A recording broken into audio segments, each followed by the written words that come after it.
একমাত্র আল্লাহ ছাড়া এই পৃথিবীতে এবং পরকালে আমাদের আপন বলে কেউ নাই। বাকি সবাই সবার স্বার্থের জন্য আছে। মানুষ মানুষের অবস্থানকেই মূল্যায়ন করে। আমরা মারা গেলে পরে 40 দিন তারা আমাদেরকে মনে রাখবে কিনা সন্দেহ আছে। বিশ্বাস করছেন না? এই যে আমাদের অনেক আত্মীয় স্বজন মারা গেছে না, বছরে একটা বারো কি কবরস্থানে কেউ গিয়েছে? হয়তো যায়, মৃত্যুবার্ষিকী ওই দিন যায়, তাই না? দেখেন আমরা কিন্তু আস্তে আস্তে ভুলে গিয়েছি তাদের, আমরা ব্যস্ত হয়ে গেছি। ঠিক একইভাবে তারাও আমাদেরকে ভুলে যাবে। এই জন্যে আমি বারবার আপনাদেরকে মনে করে একটা কথা, আমার জীবন থেকে উপলব্ধি করি একটা কথা, যে একমাত্র আল্লাহ ছাড়া এই পৃথিবীতে এবং পরকালে আমাদের আপন বলে কেউ নাই। বাকি সবাই সবার স্বার্থের জন্য আছে। মানুষ মানুষের অবস্থানকেই মূল্যায়ন করে। মানুষ মানুষের অবস্থানকেই মূল্যায়ন করে। আল্লাহ রাব্বুল আলামিন আপনার ভিতরটাকে ভালোবাসেন। দেখেন, আপনি যখন নামাজ পড়েন নাই, আল্লাহ পাক কিন্তু আপনাকে ধ্বংস করে দেন নাই। আল্লাহ পরম করুণাময় আপনাকে হেদায়েত দিয়ে নামাজি বানিয়ে দিয়েছেন। জীবনে অনেক পাপ করেছেন, ইনস্ট্যান্ট আল্লাহ পাক শাস্তি দিতে পারতেন, আল্লাহ পাক দেন নাই। আল্লাহ আপনাকে ভালোবাসেন, আল্লাহ আমাকে ভালোবাসেন। আল্লাহ পাকের এই ভালোবাসার ঋণটা শোধ করার জন্য হলেও নামাজি হয়ে যান, আল্লাহর পথে ফিরে আসেন, দিনের জন্য কিছু করেন, দিনের ফিকির করেন, পড়াশোনা করেন। প্রিয় ভাইরা, আল্লাহ পাক তৌফিক দান করুন। দেখুন, এই রিবা থেকে দূরে থাকার জন্য একটা হাদিস যথেষ্ট। যে 4 শ্রেণীর মানুষকে আল্লাহ রাসূল সাল্লাল্লাহু আলাইহি ওয়াসাল্লাম লাআনত করেছেন, অভিশাপ দিয়েছেন। ইনশাআল্লাহ আজকের লেকচার যাদের কানে যাবে, আমরা যদি না খেয়েও মরে যাই, আল্লাহ পাক না খেয়ে মারবেন না ইনশাআল্লাহ। রিজিক আছে, খাবো ইনশাআল্লাহ। কিন্তু হয়তো বা অভাব হবে, টাকা পয়সা একটু কম হতে পারে, অন্যের 10 তলা ফ্ল্যাট হবে, আমার হবে না, ঠিক আছে? অন্যের এত বিঘা বিঘা জমি আমার হয়তো হবে না। কিন্তু ইনশাআল্লাহ তাআলা এই যে দুনিয়ার মুসাফিরের জীবনটা, এটা মুসাফিরের জীবন না? মুসাফিরের জীবনটা কেটেই যাবে ইনশাআল্লাহ। কাটবে না? যে কোনোভাবে কেটে তো যাবেই ইনশাআল্লাহ। এই যে পরকালের জীবনটা একটা চেতনার শক্তি, জানেন? দুনিয়াতে যত বাধা বিপত্তি আসুক, গাল মন্দ খান, গীবত তহমত খান, কষ্ট হোক, নির্যাতন হোক, একটা বিষয় মনের মধ্যে শান্তি দেয়। কি শান্তি? যে এই দুনিয়ার জীবনটা তো আর চিরস্থায়ী নয়, এটা তো আর সারা জীবন থাকবে না। ইনশাআল্লাহ এই অবস্থা আস্তে আস্তে পরিবর্তন হয়ে যাবে। ফাইন্না মাআল উসরি ইউসরা। পরকালে ইনশাআল্লাহ পাবো, দুনিয়াতে না পেলে কি হয়েছে, পরকালে পাবো ইনশাআল্লাহ। যুবক ভাই, এসব জেনা ছেড়ে দেন, আল্লাহ রাব্বুল আলামিন আপনার জন্য হুর রেখেছেন জান্নাত, ইনশাআল্লাহ পাবেন ইনশাআল্লাহ। এটা ছেড়ে দেন, সুদ ছেড়ে দেন, আল্লাহ পাক আপনার জন্য হাউজে কাউসার রাখছে ইনশাআল্লাহ, ঠিক আছে? অন্যায় পাপ ছেড়ে দেন, আল্লাহ রাব্বুল আলামিন আপনার জন্য জান্নাত রেডি করে রাখছে ইনশাআল্লাহ। এই দুনিয়ার জীবনটা ধোঁকা, একটা ছোট্ট জীবন, পুরা ধোঁকা, কিচ্ছু নাই এর মধ্যে। আমার কথা শোনেন, এই দুনিয়ার জীবনে কিছুই নাই। চারপাশে অনেক কিছু মনে হবে, আপনার বাড়ি আছে, গাড়ি আছে, স্ট্যাটাস আছে, টাকা পয়সা, প্রতিপত্তি সব আছে।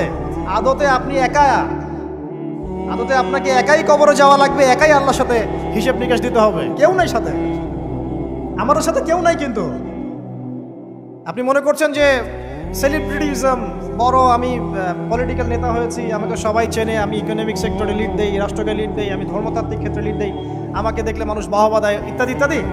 দিন শেষে আমি একা, আপনিও একাই। আমাকেও একাই যেতে হবে, আপনাকেও একাই যেতে হবে। এগুলো সব চারপাশের খালি অন্ধ মোহ, আর কিছু না। এই মোহের মধ্যে ঢুকে পড়বেন না, আল্লাহ পাক তৌফিক এনায়েত করুন। নবী সাল্লাল্লাহু আলাইহি ওয়াসাল্লাম বারবার বলতেন, আল্লাহুম্মা ইন্নী আউযু বিকা মিন ফিতনাতিদ দুনিয়া। বলতেন না, হে আল্লাহ, আমি এই দুনিয়ার ফিতনা থেকে তোমার কাছে আশ্রয় প্রার্থনা করছি। ওয়া ইন্নী আউযু বিকা মিন ফিতনাতিন নিসা, আমি মহিলাদের ফিতনা থেকেও আশ্রয় প্রার্থনা করছি। আরো দোয়া করতেন, আল্লাহুম্মা ইন্নী আউযু বিকা মিন আযাবিল কবর, হে আল্লাহ, আমি কবরের আযাব থেকে আশ্রয় প্রার্থনা করছি। ওয়া আযাবি জাহান্নাম, জাহান্নামের আযাব থেকে আশ্রয় প্রার্থনা করছি। ওয়া মিন ফিতনাতিল মাহইয়া ওয়াল মামাত, জীবন মৃত্যুর ফিতনা থেকে আশ্রয় প্রার্থনা করছি। ওয়া মিন শাররি ফিতনাতিল মাসিহিদ দাজ্জাল, এবং দাজ্জালের ফিতনা থেকে আশ্রয় প্রার্থনা করছি। দাজ্জালে পরে আসবো ইনশাআল্লাহ। দাজ্জাল নিয়ে আলোচনা করলে আবার কিছু মানুষ খারাজি ট্যাগ লাগাই দিতে পারে, ওই জন্য এদিকে আমি এখন যাচ্ছি না। হ্যাঁ, সামনে আসি। তো রিবার বিষয়টা বলছিলাম। আইয়ামে জাহিলিয়াতের যে সেই রিবা এখনকার বিশ্বে আছে কি নাই বলেন? ওই সময় না হয় মক্কায় ছিল, এখন কি সারা বিশ্বব্যাপী নাই? বিশ্বের কোনো কান্ট্রি রিবা মুক্ত না, বিশ্বের কোনো দেশ রিবা থেকে মুক্ত থাকতে পারবে না, এই বিশ্ব পরিচালনা যারা করছে ওদের আন্ডারে থাকলে। কখন হবে বিশ্ব রিবা মুক্ত? একদিন বিশ্ব রিবা মুক্ত হবে ইনশাআল্লাহ। একদিন না একদিন এই বিশ্বটা সুদমুক্ত হবে ইনশাআল্লাহু তাআলা। তখন জালেম পার পাবে না, মাজলুমের রক্ত শ্রম বৃথা যাবে না ইনশাআল্লাহ। কবে কত বছর পর আমি জানি না, কিন্তু এতটুকু জানি যে মালহামার পরে যখন আল মাহদি আসবেন এবং তারপর যখন মাসিহুদ দাজ্জাল বের হবে এবং ঈসা ইবনে মারইয়ামকে আল্লাহ পাক নামিয়ে দিবেন, তার হাতে যখন দাজ্জাল নিহত হবে এবং জেরুজালেম থেকে যখন পুরো বিশ্ব শাসন করা হবে মুসলিমদের হাতে, তখন রিবা বলে কিচ্ছু থাকবে না পৃথিবীতে।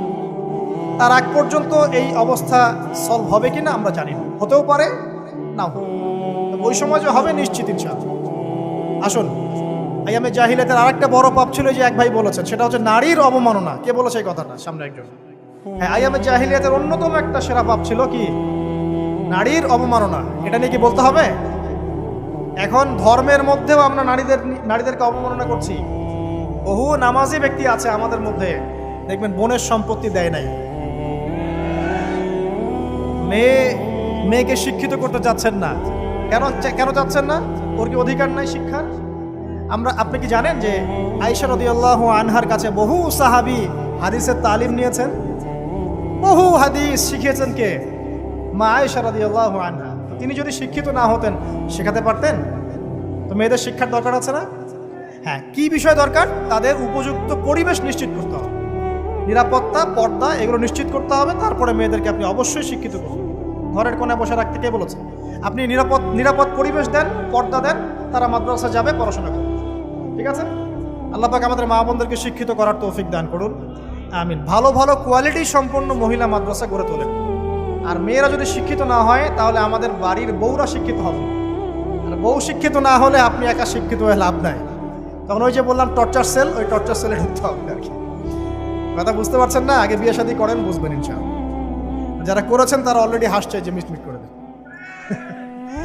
ঠিক আছে? আচ্ছা, সামনে আসেন। দেখেন মেয়েদের অবমাননা কিভাবে দেখাবো। সবচেয়ে বড় অবমাননা হচ্ছে ওদের দেহটাকে আমরা এখন পণ্য বানিয়েছি।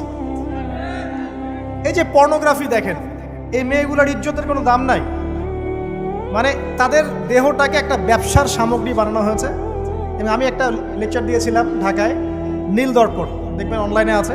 ওখানে আমি স্ট্যাটিস্টিক দেখিয়েছি যে সারা বিশ্বে এই যে আমেরিকায় শুধুমাত্র $12 বিলিয়ন ব্যবসা করে পর্ন দিয়ে। এটা একটা ব্যবসা, একটা ইন্ডাস্ট্রি। যেমন ফিল্ম ইন্ডাস্ট্রি আছে, তারপরে গানের ইন্ডাস্ট্রি আছে না, এরকম একটা ইন্ডাস্ট্রি হচ্ছে এই পর্ন ইন্ডাস্ট্রি। এখানে সবাই অ্যাক্টর অ্যাক্ট্রেস, এরা হচ্ছে অভিনেতা অভিনেত্রী। এখানে যা দেখানো হয় এগুলো কিন্তু রিয়েল না, বাস্তব না, সব ফেক। বুঝতে পারছেন না কথা? এগুলো অভিনয়, এগুলো ফেক। এবং এটা একটা ইন্ডাস্ট্রি, এর মধ্য দিয়ে মেয়েদের দেহটাকে পণ্য বানিয়ে সারা বিশ্বে ব্যবসা করছে। এবং এর একটা অন্যতম উদ্দেশ্য হচ্ছে মুসলিম যুবকদের ঈমান যেন নষ্ট করা যায়। কারণ মুসলিম যুবকদের ঈমান চলে গেলে তারা নিশ্চিন্ত যে ওদের পথে আর কেউ বাধা নাই। কারণ ওদের এই জুলুমের পথে বাধা যদি কেউ দিতে পারে তাহলে কারা দিবে? মুসলিমরা। আর মুসলিমদের মধ্যে সবচেয়ে শৌর্য কাদের মধ্যে থাকে? যুবকদের মধ্যে। যুবকদের ঈমান যদি চলে যায় তাহলে এদের আর কোনো সমস্যা নাই। এই বিষয়টা খেয়াল করবেন যে এটা একটা ইন্ডাস্ট্রি। সো এখানে আমরা মেয়েদের দেহটাকে আমরা কি বানিয়েছি? পণ্য বানিয়ে দিয়েছি। আর এখন তো চলছে কাপড় খোলা সংস্কৃতি। প্রত্যেকটা সেক্টরে আপনি গিয়ে দেখবেন মেয়েদের ইজ্জত, সম্মান, আব্রুটাকে উন্মুক্ত করে এটাকে দিয়ে আমরা বিজনেস করছি। এটা একটা বিজনেস। এখানে সমাধান কি? সমাধান আয়েশা রাদিয়াল্লাহু আনহা। সমাধান কে? সমাধান ফাতিমা রাদিয়াল্লাহু আনহা। সমাধান কে? সমাধান খাদিজা রাদিয়াল্লাহু আনহা। আমাদের মা, আমাদের বোন, আমাদের স্ত্রীদেরকে তাদের মতো করে মানুষ করতে হবে, গড়ে তুলতে হবে ইনশাআল্লাহ। দেখবেন নারীর সত্যিকারের সম্মান নিশ্চিত হবে ইনশাআল্লাহ। ইসলাম কি কখনো বলেছে যে মেয়েরা কাজ করতে পারবে না, পড়াশোনা করতে পারবে না ইত্যাদি? এই নাস্তিকরা তো ঠুনকো যুক্তি দিয়ে আক্রমণ করে। কে বলেছে সমস্যা?